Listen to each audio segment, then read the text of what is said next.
Hey everybody.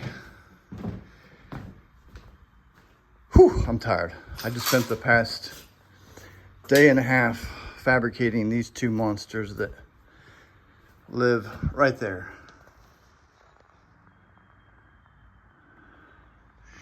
Of course, the originals were made out of cast magnesium. Yada, yada, yada on that one. But there they are. I still need to add another bracket to either side. I run out of aluminum. They go straight and they curve up ever so slightly to give more room, I suspect, to the legs of the flight engineers.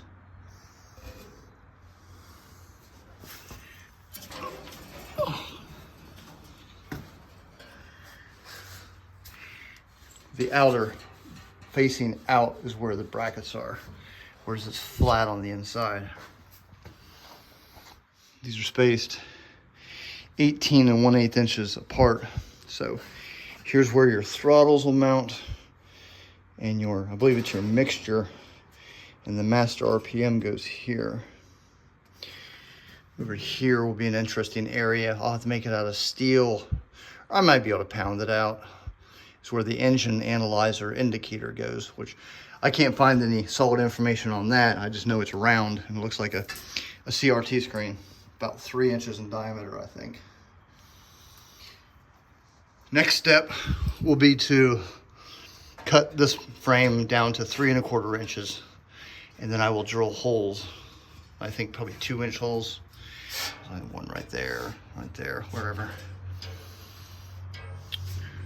But this will be flat, and then it drops down 2 1/4 inches. I think this angle is 2 7/8 to 5 3/8. Plenty of room for circuit breakers, toggle switches, push the test lamps.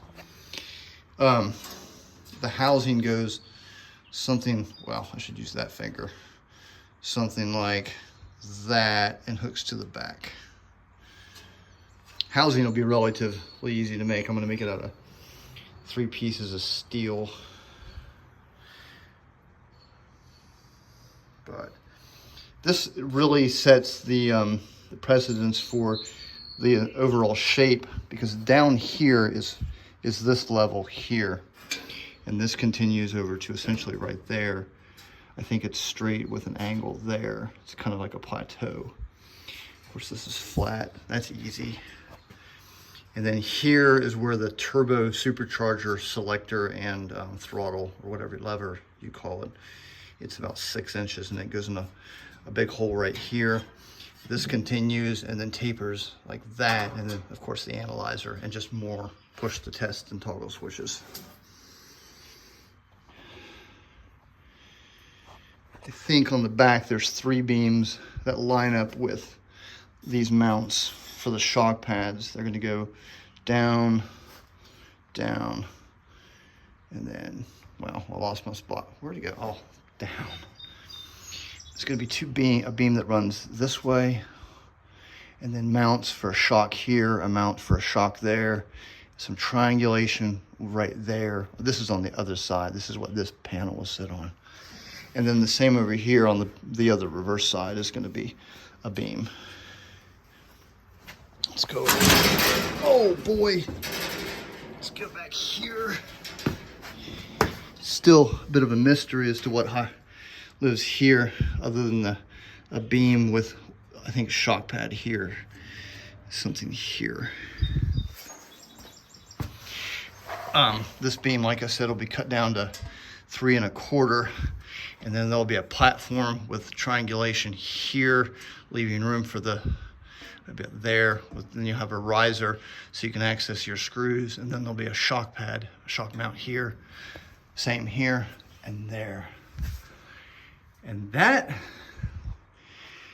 based on my study and the information I've been kindly provided, is the essence of the flight engineer table. It's not much, it's just so much there. Oh, and then there'll be a shelf that goes and connects in with the underside of bulkhead 3.0, so it'll be like this. And then behind this is like a big fairing that drops down with a big access panel with quarter turn fasteners all the way around it, and a big panel here with quarter turn. I don't know if I'm going to duplicate that or not. All depends on what I can afford and how much time. But oh, we are getting there. I'm going to be purchasing a nice piece of aluminum soon, so I'm going to be able to get all of that done. I think I'm going to focus on that, and I should have enough to do these two fairings. But there again, I probably want to hold off on these guys until I get the engineer station done, so that'll tell me exactly where that canopy needs to be, because I've got dimensions from there to there. It needs to come down a little bit, but that's going to tell me where everything needs to be. And then I'll get those finalized, get the strips on there for the speed nuts, and then get the mounting. These, based on one of my manuals, can continue to about here, and it goes like that. But on the actual airplane, if you look up into there, you can't see the continuation of those longitudinal frames. So more research is needed there. But yeah, I've got plenty of aluminum that I can do the little details, so I will definitely get that top of that table done. And that'll really be done. Get it painted black. But I'll see y'all next time.